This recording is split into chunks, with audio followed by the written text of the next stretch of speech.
अस्सलाम वालेकुम दोस्तों, आज का हमारा टॉपिक है क्लाउड कंप्यूटिंग। दोस्तों आज के इस लेक्चर में हम सीखेंगे कि क्लाउड कंप्यूटिंग क्या है, किस तरह से काम करती है, उसके फ़ायदे कौन से हैं और नुकसान कौन से हैं। दोस्तों जब हम क्लाउड की बात करते हैं तो समझो हम इंटरनेट की बात करते हैं। कोई भी एप्लीकेशन हम इंटरनेट के थ्रू एक्सेस करें तो उसे हम क्लाउड एप्लीकेशन कह सकते हैं। कोई भी सिस्टम हम इंटरनेट के थ्रू एक्सेस करें तो उसे हम क्लाउड सिस्टम कह सकते हैं। दोस्तों जैसे कि आपको पता है कि पहले हम गेम्स इंस्टॉल करते थे अपने सिस्टम के अंदर, तो क्या होता था कि हम गेम की सीडी या वो सॉफ्टवेयर लेके अपने सिस्टम के अंदर इंस्टॉल कर, पहले तो देखते थे कि सिस्टम इतना कैपेबल है कि वो सॉफ्टवेयर इंस्टॉल कर सकता है कि नहीं।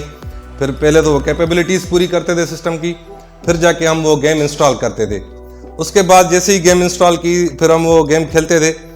अगर मैं किसी दूसरी लोकेशन पे गया तो वही गेम मुझे फिर से इंस्टॉल करनी पड़ेगी, यानी किसी अंकल के घर गया या किसी दोस्त के घर गया, वही गेम मुझे खेलनी है तो मुझे वो गेम फिर से इंस्टॉल करनी पड़ेगी। वो सारे सिस्टम के पैक्स फिर से पैचअप करने पड़ेंगे, फिर जाके वो सिस्टम में गेम इंस्टॉल होगी और फिर मैं खेलूँगा। दोस्तों ये जो सिस्टम था ये डेस्कटॉप बेस्ड सिस्टम है, इसको हम क्लाउड बेस्ड सिस्टम नहीं कह सकते। यानी कि हम जो सॉफ्टवेयर है वो अपने सर्वर में जो हमारे पास अवेलेबल है, जिसको हम फिजिकली एक्सेस करते हैं, उसके अंदर इंस्टॉल करते थे। अब ये सर्विसेज क्लाउड कैसे हो गई, ये क्लाउड बेस्ड कैसे होंगी। जैसे कि अब वो गेम जो मैं लोकली इंस्टॉल करता था, अब वो मैंने सर्वर एक रिमोट लोकेशन पे रखा, इंटरनेट के ऊपर एक सर्वर बनाया जिसके ऊपर मैंने वो गेम इंस्टॉल कर दी। अब जब भी मैं चाहूँ इस गेम को किसी भी ग्लोबली कहीं भी लोकेशन से उस गेम को एक्सेस कर सकता हूँ, इसको प्ले कर सकता हूँ। ना उसमें मेरी मतलब जो भी गेम की हिस्ट्री होगी वही होगी, यानी उसमें चेंजेस भी नहीं आएंगी, उसमें मुझे पैक्स का मसला भी नहीं आएगा कि भाई सिस्टम इतनी कैपेबिलिटीज़ नहीं है। अगर वो मैं गेम किसी दूसरे दोस्त को भी खिलवाना चाहूँ तो जस्ट मैं उसको गेम का एक्सेस दूंगा। यानी इस गेम को हम कह सकते हैं कि ये एक क्लाउड बेस्ड गेम है। दोस्तों क्लाउड कंप्यूटिंग का आर्किटेक्चर किस तरह से काम करता है कि हमारे पास एक क्लाइंट होता है, एक सर्वर होता है। सर्वर पे वो सारी चीज़ें हम इंस्टॉल करते हैं जो हमें इंटरनेट के थ्रू एक्सेस करनी हो। यानी कि लेट सपोज मेरे कॉन्टेक्ट्स हैं, मैंने वो सारे गूगल के ऊपर अपलोड कर दिए, यानी गूगल क्लाउड पे मैंने सारे अपने कॉन्टेक्ट्स रख दिए। अब मैं डिवाइस चेंज करता हूँ, सिस्टम चेंज करता हूँ, उससे कोई फ़र्क नहीं पड़ता। जब मैं चाहूँ अपनी आईडी लगा के वो सारे कॉन्टेक्ट्स मैं रीड कर सकता हूँ। तो दोस्तों क्लाउड कंप्यूटिंग जो है, जो आर्किटेक्चर यूज़ करता है वो सर्वर और क्लाइंट आर्किटेक्चर यूज़ करता है।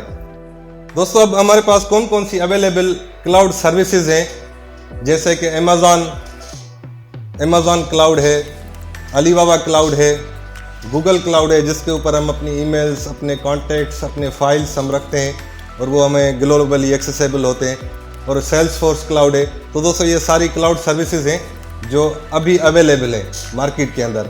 दोस्तों क्लाउड सर्विस की 3 लेयर्स होती हैं। पहली लेयर में हम सॉफ्टवेयर सेलेक्ट करते हैं, यानी सॉफ्टवेयर एज अ सर्विस। हम सॉफ्टवेयर सेलेक्ट करेंगे, उसके बाद प्लेटफॉर्म किस पे चलेगा, यानी कौन से प्लेटफॉर्म पे ये सॉफ्टवेयर चलेगा, वो विंडोज़ होगा, लिनक्स होगा या कोई और प्लेटफॉर्म होगा, तो उसको हम बोलेंगे प्लेटफॉर्म एज अ सर्विस। उसके बाद आता है सॉफ्टवेयर आ गया हमारे पास कि भाई सॉफ्टवेयर मुझे ये इंस्टॉल करना है। उसके बाद प्लेटफॉर्म है कि भाई मुझे विंडोज़ यूज़ करनी है। अब आता है इंफ्रास्ट्रक्चर भी दोस्तों एज अ सर्विस अवेलेबल है। उसमें यह है कि इंफ्रास्ट्रक्चर में आपके पास कौन कौन सी सर्विसेज होती हैं कि भाई आपको कितने सर्विस चाहिए, वो आपस में क्लस्टर्ड बने हुए हो या मतलब आपको एक स्टैंड अलोन सिस्टम चाहिए। तो इंफ्रास्ट्रक्चर एज अ सर्विस यानी कि उसके अंदर आपको सर्विसेज, कंप्यूटेशन, स्टोरेज, रैम, हर चीज़ आपको एज अ सर्विस मिल सकती है, यानी कि आपको कोई सिस्टम बाय करने की ज़रूरत नहीं पड़ेगी। दोस्तों ये 3 लेयर्स हैं क्लाउड कंप्यूटिंग की, जिसके थ्रू हम क्लाउड कंप्यूटिंग करते हैं। दोस्तों क्लाउड कंप्यूटिंग के एडवांटेजेस कौन से हैं? इसका सबसे बड़ा एडवांटेज ये है कि इसकी सॉफ्टवेयर की जो कास्ट है वो लो हो जाती है, यानी कि सॉफ्टवेयर के आपको लाइसेंस परचेज नहीं करने पड़ेंगे, आपको एज ए सॉफ्टवेयर सर्विस लेना पड़ेगा, यानी कि उसके यूज़र आईडी और पासवर्ड लेना पड़ेगा, जिसकी कास्ट सॉफ्टवेयर के लाइसेंस से बहुत कम है। इसमें मेंटेनेंस का कोई इशू नहीं है। ऐसा नहीं है कि आपने अपने डेस्कटॉप में कोई सॉफ्टवेयर इंस्टॉल किया, अगर उस सॉफ्टवेयर में किसी कोई बग आ गया, इशू आ गया, तो आपको खुद ट्रबल शूट और मेंटेन करना पड़ेगा। क्लाउड सर्विस के अंदर ये चीज़ें आपको नहीं करनी पड़ेंगी। और इसमें डेटा की सेफ्टी है, यानी कि आपका डेस्कटॉप सिस्टम हैक हो सकता है, एक्सप्लॉइट हो सकता है, जबकि क्लाउड सर्विस यानी कि जो क्लाउड के ऊपर जो डेटा रखा होता है वो बहुत ही सेफ होता है और उसमें हैकिंग के चांसेस बहुत ही कम होते हैं। अब दोस्तों इसके डिसएडवांटेजेस कौन से हैं? इसके डिसएडवांटेजेस दोस्तों ये हैं कि ये इसको क्लाउड कंप्यूटिंग को यूज़ करने के लिए हमें कंटिन्यूस इंटरनेट चाहिए और इसमें स्लोनेस का भी इशू हो सकता है। जैसे कि हम सॉफ्टवेयर अपने डेस्कटॉप सिस्टम में इंस्टॉल करेंगे तो वो काफ़ी एफिशिएंट चलेगा, बनस्बत सॉफ्टवेयर कोई हम इंटरनेट के थ्रू एक्सेस करें तो उसमें स्लोनेस के भी इश्यूज आ सकते हैं। और इसके फीचर्स जो हैं बहुत ही लिमिटेड है, यानी क्लाउड कंप्यूटिंग के अंदर आपको ज़्यादा फीचर्स चाहिए तो आपको फीचर्स जो हैं वो परचेज करने पड़ेंगे। तो दोस्तों ये थे इसके डिसएडवांटेजेस। उम्मीद है कि आपको क्लाउड कंप्यूटिंग समझ में आया होगा। Thank you very much. अल्लाह हाफिज़।